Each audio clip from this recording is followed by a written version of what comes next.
பெற்றோருடன் டூ வீலரில் சென்ற குழந்தையின் கழுத்தில் மாஞ்சா நூல் பட்டு படுகாயமடைந்திருக்கிறது. 2.5 வயது குழந்தையின் கழுத்தில் 7 தையல்கள் போடப்பட்டிருப்பதால் அதிர்ச்சி ஏற்பட்டிருக்கிறது. இது குறித்தான முழு விவரங்களோடு இணைகிறார் நமது செய்தியாளர் சாலமன். வணக்கம் சாலமன். இந்த சம்பவமானது எப்போது நடைபெற்றது? இது தொடர்பாக யாரேனும் கைது செய்யப்பட்டிருக்கிறார்களா? முழு விவரங்கள் என்ன?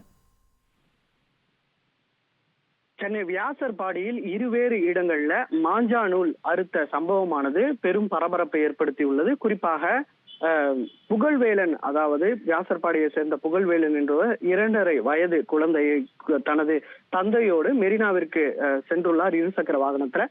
அப்போது வியாசர்பாடி மேம்பாலம் அருகே சென்ற போது திடீரென மாஞ்சா நூல் 2.5 வயது குழந்தை புகழ்வேலன் கழுத்துல பட்டுள்ளது. அதுல அறுத்து லேசான காயமானது குழந்தைக்கு ஏற்பட்டுள்ளது. உடனடியாக அருகில் இருக்கக்கூடிய தனியார் மருத்துவமனையில சேர்க்கப்பட்ட நிலையில அவருக்கு 7 தையல்கள் போடப்பட்டு சிகிச்சை பிரிவில் அனுமதிக்கப்பட்டு தற்போது குழந்தை சிகிச்சை பெற்று வருகின்றார். இந்த சம்பவம் தொடர்பாக வியாசர்பாடி போலீசார் வழக்கு பதிவு செய்து 4 பேரை கைது செய்தோம். குறிப்பாக பள்ளி மாணவர்கள் உட்பட 4 பேர், அந்த காற்றாடி மற்றும் மாஞ்சா நூலை விற்பனை செய்த நபர்கள் என 4 பேரை கைது செய்தனர். அதே போல வியாசர்பாடியில மற்றொரு சம்பவமானது நிகழ்ந்துள்ளது.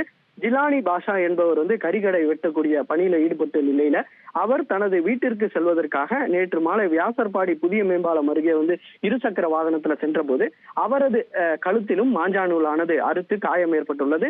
இதுல அவரும் சிகிச்சை பெற்று வருகிறார். இந்த நிலையில இந்த சம்பவம் தொடர்பாக 4 பேரை போலீசார் கைது செய்துள்ளனர். அவரும் பள்ளி மாணவர்கள் உட்பட இந்த விற்பனை செய்த நபர்கள் என கண்டறியப்பட்டுள்ளது.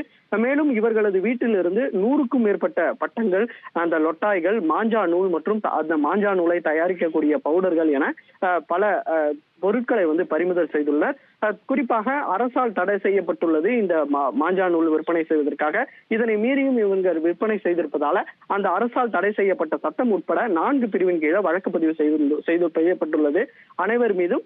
மேலும் தொடர்ச்சியாக இந்த சம்பவங்களை ஈடுபடுவதற்காக மாதந்தோறும் காவல் ஆணையர் தரப்புல ஒரு உத்தரவானது பிறப்பிக்கப்படும். அதாவது இந்த தடை செய்யப்பட்ட மாஞ்சா நூல் உள்ளிட்டவை ஏதும் செயல்படக்கூடாது சென்னையில என்ற உத்தரவையும் தொடர்ச்சியாக பிறப்பிக்கப்பட்ட நிலையில மீறியும் இந்த சம்பவம் நடைபெற்றுள்ளது குறிப்பிடத்தக்கது. முழு விவரங்களுக்கு நன்றி சாலமன். செய்திகளை உடனுக்குடன் தெரிந்து கொள்ள உடனே சப்ஸ்கிரைப் பண்ணுங்க.